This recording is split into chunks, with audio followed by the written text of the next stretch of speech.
Hello मेरे प्यारे बच्चों, स्वागत है आप सभी का आपके अपने प्यारे से यूट्यूब चैनल स्पाइस स्टडी पर। सो माय डियर स्टूडेंट, जैसा कि आप सब जानते हैं एग्ज़ाम बहुत ही नज़दीक हैं और मैंने इसी एग्ज़ाम को देखते हुए वन शॉट वीडियो का मतलब होता है कि एक ही वीडियो में एक चैप्टर को कवर करना। तो मैंने इस चैप्टर में वो मोस्ट इम्पोर्टेंट टॉपिक लिए हैं जो एग्ज़ाम में आते हैं, अर्थात एग्ज़ाम की नज़रों से देखा जाए तो मोस्ट इम्पोर्टेंट होने वाले हैं। तो चलिए, इसमें हर एक क्वेश्चन को करने वाले हैं। इस चैप्टर में जितने भी आपको न्यूमेरिकल या डाइविजन या आपको ये क्वेश्चन दिखाई देंगे तो सब का निपटारा इस वीडियो में होने वाला है। तो चलिए पढ़ते हैं और देखते हैं पहला ही क्वेश्चन।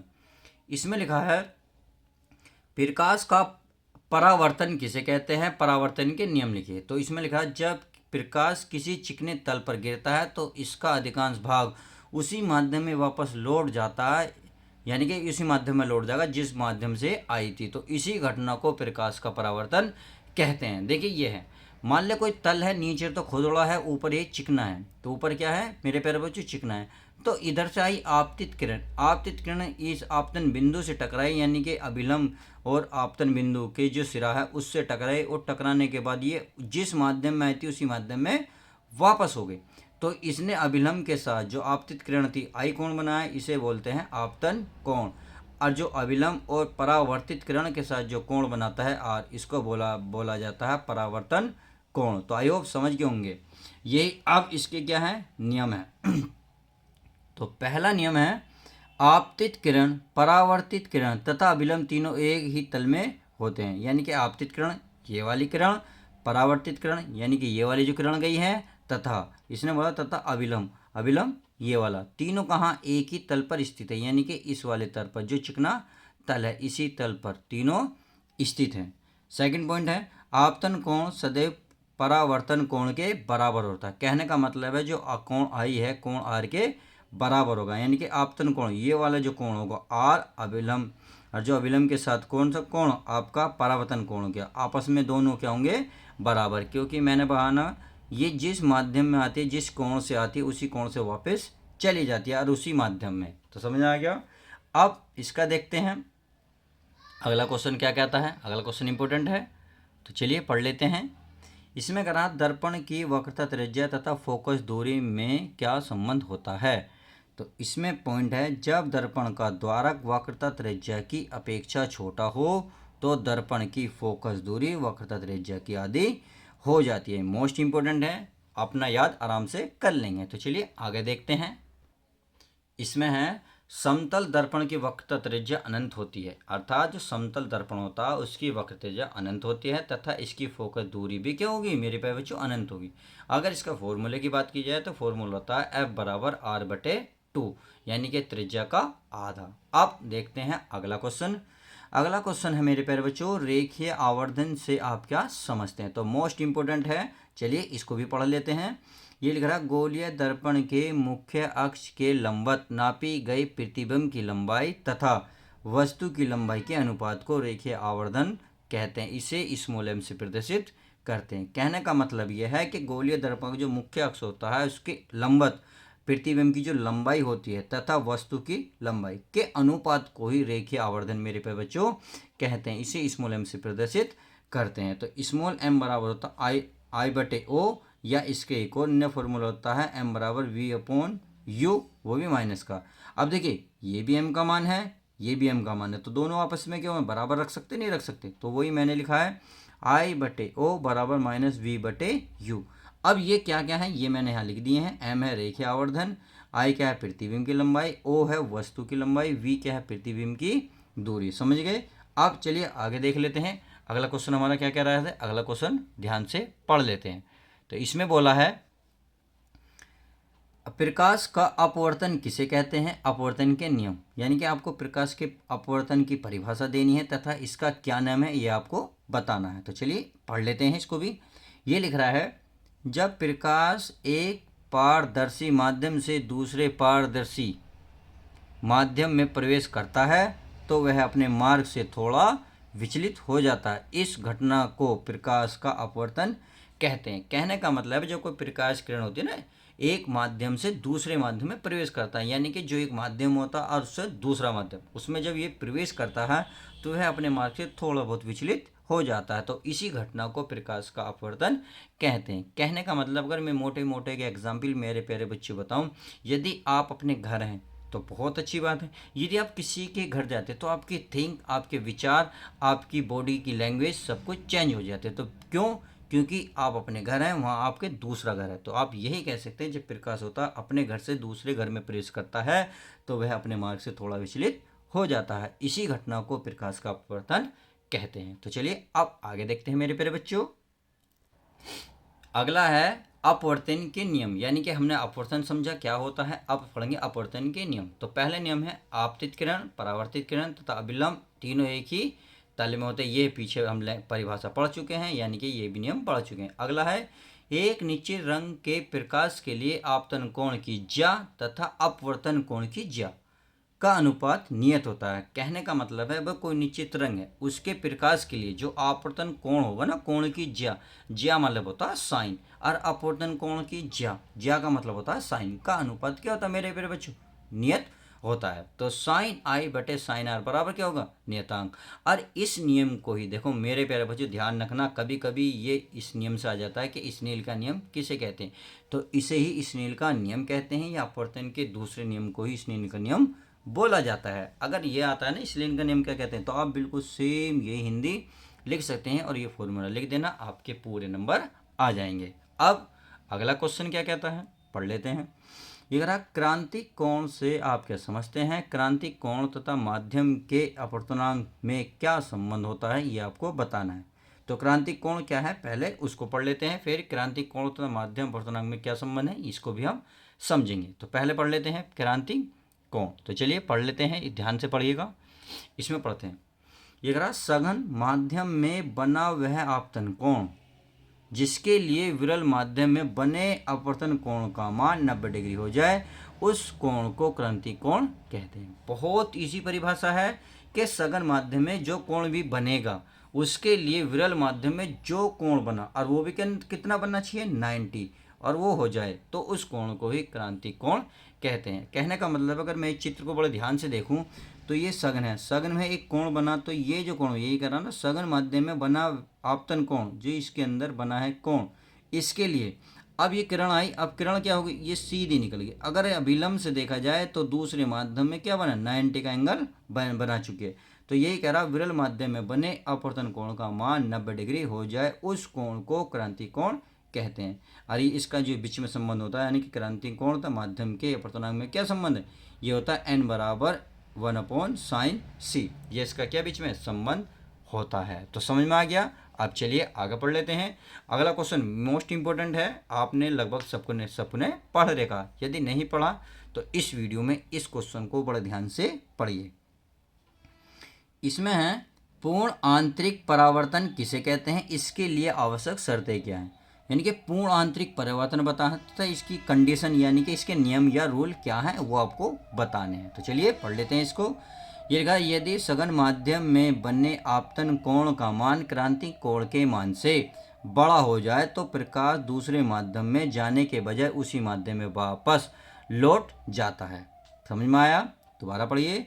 यदि सघन माध्यम में बने आपतन कोण का मान, यानी कि सघन माध्यम होना चाहिए और उसका जो आपतन कोण होगा क्रांतिक कोण के मान से बड़ा हो। क्रांतिक कोण कितना होता? 90 डिग्री, यानी कि 90 डिग्री से बड़ा हो, यानी कि 91, 92, 100, 95 या जितना भी 90 से क्या होना चाहिए? बड़ा होना चाहिए जो।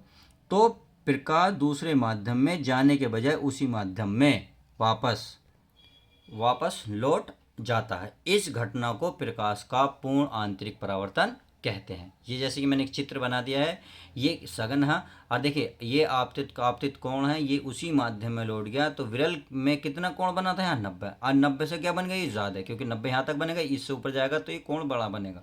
तो समझ में आ गया। अब इसकी शर्तें क्या हैं, कंडीशन या रूल क्या हैं वो पढ़ लेंगे। इसमें लिख रहा आपतन कोण का मान क्रांतिक कोण से बड़ा होना चाहिए। पहली कंडीशन बिल्कुल साफ साफ दिख रही है कि क्रांतिक कोण कितना हो? 90, इससे बड़ा जो कोण बनेगा वो आपतन कोण का मान क्रांतिक कोण से बड़ा होना चाहिए, पहली कंडीशन। दूसरी कंडीशन क्या मेरे प्यारे बच्चों? दूसरी है प्रकाश सघन माध्यम से विरल माध्यम में प्रवेश कर रहा हो। समझ में आ गया, प्रकाश जो है सघन माध्यम से विरल माध्यम में प्रवेश कर रहा हो। तो इसकी दोनों कंडीशन समझ में आ गई। अब अगला क्या है, अगला है लेंस की क्षमता की, लेंस की क्षमता की परिभाषा लिखिए। तो चलिए लेंस की क्षमता की परिभाषा लिख लेते हैं। अब इसको बड़े ध्यान से पढ़ेंगे, चलिए पढ़ लेते हैं। इसमें है लेंस की फोकस दूरी के व्यतिक्रम को लेंस की क्षमता कहते हैं। यानी कि लेंस की जो फोकस दूरी के व्यतिक्रम यानी कि उल्टे को लेंस की फोकस क्षमता कहते हैं, यानी कि लेंस की क्षमता कहते हैं। इसे कैपिटल पी से दर्शाते हैं। इसका मात्रक डायोप्टर होता है, पी बराबर होता है 1/f। मेरे प्यारे बच्चों समझ में आ गई, एफ क्या है, दूरी। तो लेंस की फोकस दूरी, इसके व्यतिक्रम को ही लेंस की क्षमता कहते हैं। इसे पी से प्रदर्शित करते हैं। देखिए इसका मात्रक इंपॉर्टेंट है, मात्रक है डायोप्टर, ये याद रखें, पेपर में 1 नंबर में पूछा जाता है। अब आगे पढ़ते हैं। अगला क्वेश्चन है लेंस के प्रथम फोकस तथा द्वितीय फोकस की परिभाषा। मोस्ट इंपॉर्टेंट है, बच्चों को ड्रिल जाते हैं कि प्रथम फोकस क्या होती है, द्वितीय फोकस क्या होती है, पर आज के बाद ये दिक्कत आपको पूरी तरीके से मैं ख़त्म कर दूंगा, क्योंकि मैं बहुत कुछ इस वीडियो में बताने वाला हूँ। इसमें लिखा है मुख्य अक्ष पर स्थित वह बिंदु जहां से होकर चलने वाली प्रकाश की किरणें अपवर्तन के बाद मुख्य अक्ष के समांतर हो जाती हैं, उसे प्रथम फोकस कहते हैं। क्वेश्चन बड़े ध्यान से पढ़िए कि मुख्य अक्ष पर स्थित वह बिंदु, देखिए ये आपकी मुख्य अक्ष है, मुख्य अक्ष पर वह बिंदु यानी कि ये वाला कोई बिंदु है जहां से होकर चलने वाली प्रकाश किरणें अपवर्तन के बाद, यानी कि मुख्य अक्ष पे बिंदु है, इससे प्रकाश किरण क्या चली, ये अभी क्या होंगे, लेंस से टकराएंगी। और यह टकराने के बाद यानी कि अपवर्तन के बाद तो जैसे आपको दिख रहा मुख्य अक्ष है, तो मुख्य अक्ष बिल्कुल समांतर, समांतर का मतलब है जितना बिल्कुल सीधी है इतनी सीधी आगे चली जाती हैं। तो समझ में आ गया, यही कह रहा है कि मुख्य अक्ष पर स्थित वह बिंदु यानी कि यहाँ पर जहाँ से होकर चलने वाले प्रकाश किरणें अपवर्तन के बाद मुख्य अक्ष समांतर हो जाती हैं, उसे ही प्रथम फोकस कहते हैं। इसे स्मॉल f1 से प्रदर्शित करते हैं। तो f1 समझ में आया। अब समझ में आ गया लेंस की प्रथम फोकस क्या है। अब चलिए देखते हैं द्वितीय फोकस की परिभाषा। अब पढ़ लेते हैं द्वितीय। अगर हम मुख्य अक्ष के समांतर चलने वाली प्रकाश किरणें यानी कि जो प्रकाश की किरणें हैं अपवर्तन के बाद मुख्य अक्ष के जिस बिंदु से होकर जाती हैं उसे लेंस का द्वितीय फोकस कहते हैं। कहने का मतलब है ये आपके सामने एक लेंस है और ये आपके सामने मुख्य अक्ष है। अब ये मुख्य अक्ष के समांतर प्रकाश किरणें इस तरीके से लेंस की ओर जा रही हैं।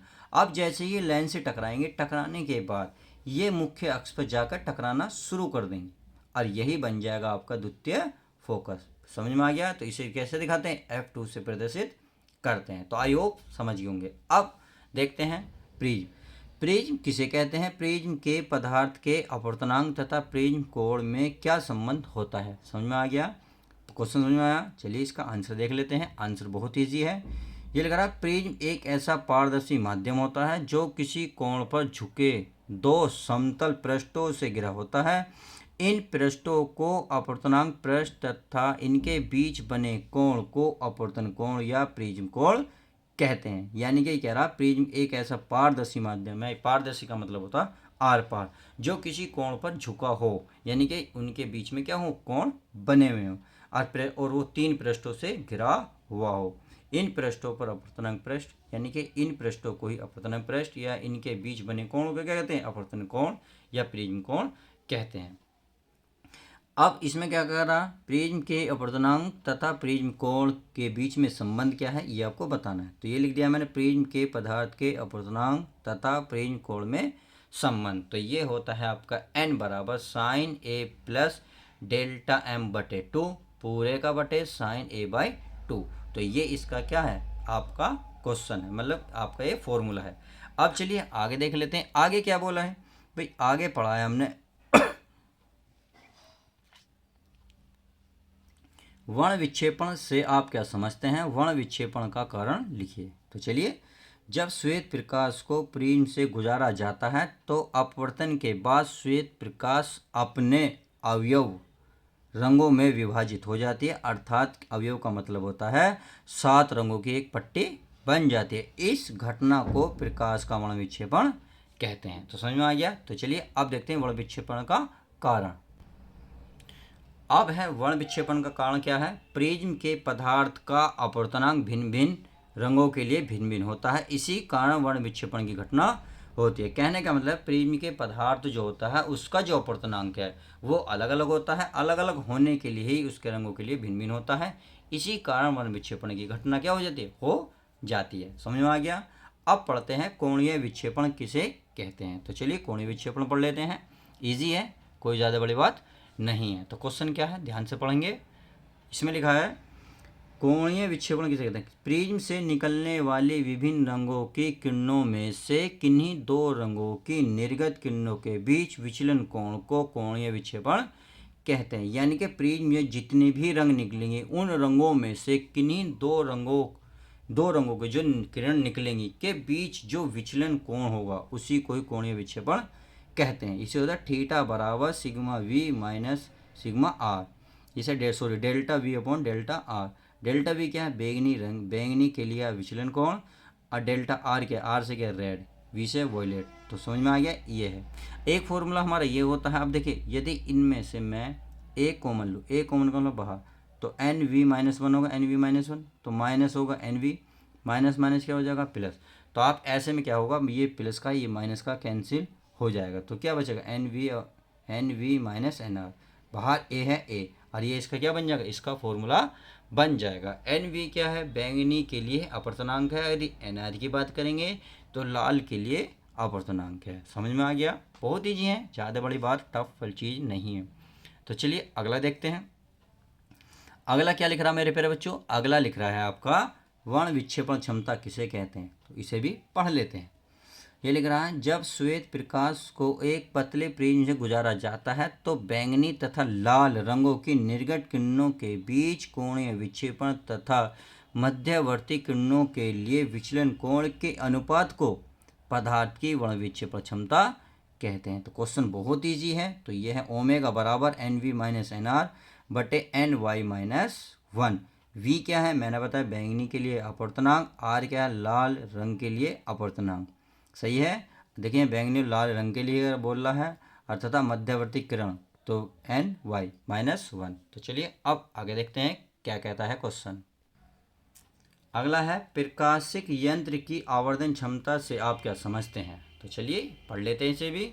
ये कहा किसी प्रकाशिक यंत्र से बने प्रतिबिंब द्वारा आँख पर बनने वाले दर्शन कोण तथा बिना यंत्र के केवल आँख से देखने पर वस्तु द्वारा बने दर्शन कोण के अनुपात को आवर्धन क्षमता कहते हैं। तो आवर्धन क्षमता का मैंने फॉर्मूला लिखा है, प्रकाशिक यंत्र से प्रतिबिंब द्वारा आँख पर बना दर्शन कोण अनुपात यानी कि बटे आँख से देखने पर वस्तु द्वारा बना दर्शन कोण। यहाँ क्या प्रकाशिक यंत्र से बना है प्रतिबिंब, जो आँख पर बना कोण, यहाँ बिना प्रतिबिंब के आँख से देखने पर जो वस्तु का कोण बना है। तो आई होप समझ होंगे। अब यहाँ क्या काम किया है मैंने दोस्तों, यहाँ मैंने छोटे छोटे फॉर्मूले इसलिए लिखे हैं ताकि आपको थोड़ी सी जो सरल सूक्ष्मदर्शी, संयुक्त सूक्ष्मदर्शी या खगोलीय सूक्ष्मदर्शी में जो डिफरेंस नज़र नहीं आता, मैंने एक साथ लिखे हैं ताकि आपको ये चीज़ें कवर हो जाए। देखिए सरल सूक्ष्मदर्शी में जब प्रतिबिंब इस पर दृष्टि की न्यूनतम दूरी पर बने तो m बराबर होता है 1 + d अपॉन f। और जब वस्तु अनंत पर बनता है यानी कि जब अंतिम प्रतिबिंब कहाँ बने, अनंत पर, तो m बराबर होता है d अपॉन f। ये सरल सूक्ष्मदर्शी के लिए है। अब आते हैं संयुक्त सूक्ष्मदर्शी।